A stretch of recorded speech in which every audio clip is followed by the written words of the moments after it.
In this video, we'll discover about the importance of joint health. Every time you sprint to catch the bus, score a point against your opposing team, or shoot pool with friends, you're using your extremely functional musculoskeletal system. This means a combination of bones, joints, and muscles get you going where you want to go. But muscles and bones don't work alone. Instead, there are joints that link these together. While bones support your body's entire weight, your muscles pull your bones as you move. Joints are the connecting links that put both bones and muscles in motion. Given the important functions of mobility and movement, it becomes crucial that you take good care of your joints. After all, you put them through so much wear and tear throughout your life. Joints that aren't well taken care of become susceptible to injury, inflammation, and general dislocation. As age catches up with you, you can feel the effects of overuse weathering away your joints. So keep your joints healthy at every stage of your life so they can keep you moving even in old age. But before we look at ways to do so, here's a quick look at the anatomy of a joint so you can better understand what goes into keeping your joints healthy. What are joints? Imagine if the skeleton had only one solid bone. That would make it very difficult to move. So instead, nature solved this problem by dividing the skeleton into many bones and creating joints where the bones intersect. Joints are also known as articulations, forming strong connections that join bones, teeth, and cartilage to one another. Now you have the freedom of movement in different ways and directions. Some joints open and close, like a hinge, such as your knee and elbow, allowing you to straighten or bend your legs and arms. You sit down, stand up, pick up, and put down stuff using these joints without giving it a second thought. Other joints are meant for more complicated movements, such as your shoulder or hip joint. These allow for forward, backward, sideways, and rotating movements. Just think of everything you can do with these joints, and you'll get an idea of how limited your movement can be if any of these joints suffer damage.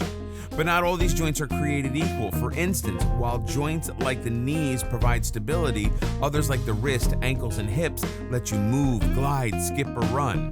And just as their functions vary, so do their anatomy, which means that you also need to take care of them in specific ways. Some joints are purely made of tough collagen fiber, while others have cartilage binding bones together.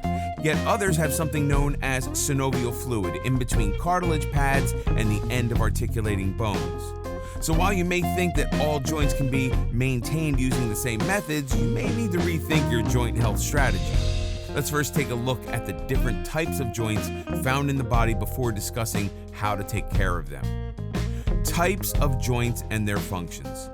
Each joint is specialized in its shape and structure to control the range of motion between the parts it connects. For easier understanding, you may classify joints based on the function they perform or how much movement they allow. You can also do the same based on the structure of the joint or the material that is present in the joint. This means looking at how the bones are attached to one another. Both categories will let you divide joints into three broad classes. 1. Immovable or fixed joints. These are typically fibrous joints that are held together by dense fibrous connective tissue. Think about the bony plates of the skull to get an idea.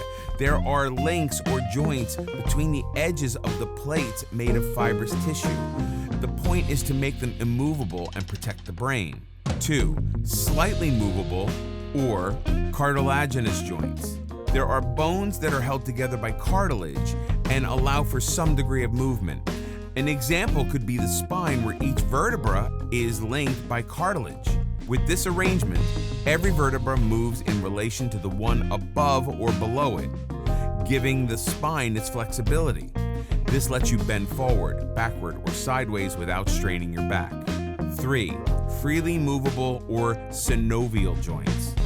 This third type is the most abundantly found in the body. Here, joints have a synovial cavity that contains a fluid. This synovial fluid lubricates the areas that help the joints move easily. This type of joint allows the greatest range of movement, letting you propel yourself in just about any direction. Examples include your elbows, knees, hips, and shoulders, among others.